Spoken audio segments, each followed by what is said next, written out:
Let's read a few verses from Luke 20, starting at verse 9.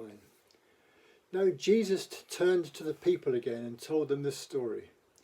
A man planted a vineyard, leased it to tenant farmers, and moved to another country to live for several years.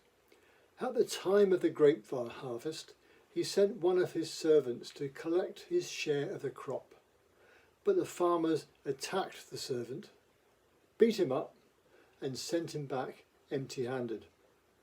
So the owner sent another servant, but they also insulted him, beat him up, and sent him away empty-handed. A third man was sent, and they wounded him and chased him away. What will I do? The owner asked himself. I know, I'll send my cherished son. Surely they will respect him. This Christmas will be unique in most people's experience. Social restrictions amidst the pandemic. This has radically changed how the birth of Jesus will be celebrated this year. But we must still commemorate this momentous occasion. Seeing beyond the fogs of materialism, commercialism, humanism, and many other isms is the fact that God sent his Son, who became human flesh through his birth to a poor Jewish teenager in downtown Bethlehem. But I want to look a bit very quickly to the background to all of this. After the sin committed in the garden by the first man and his wife, God proceeded by his grace, his love, his mercy to put in place the means for men and women to build and keep a relationship with him. And in the Old Testament we read about godly men and women, Enoch, Abraham, Ruth, and many others who had that relationship with God. But as a whole, God's chosen people, the Israelites, stumbled through sin-populated generations. They flip-flopped between times of punishment and times of blessing.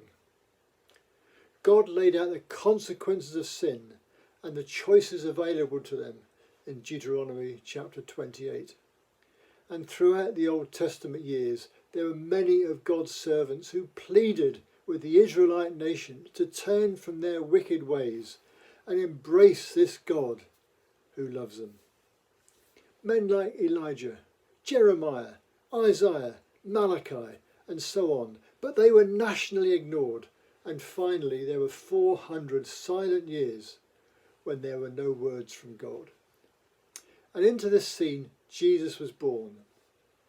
As we see from the scripture we have just read, God sent his cherished Son. God will stop at nothing to build a relationship with his human creation.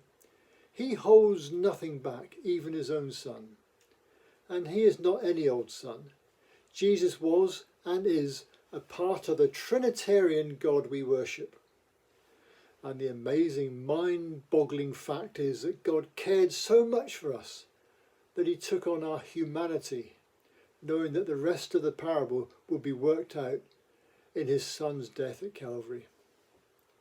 But it was all part of his plan to defeat the author of our sin, the devil, through this human babe laid in a cattle feeding trough in a farmyard behind an inn. We have the beginning of an amazing story of God's limitless love. Don't miss it this year, folks. We mustn't get caught up with all the side issues of the days in which we live. The pandemic, the social distancing, the commercialism, what has gone on before.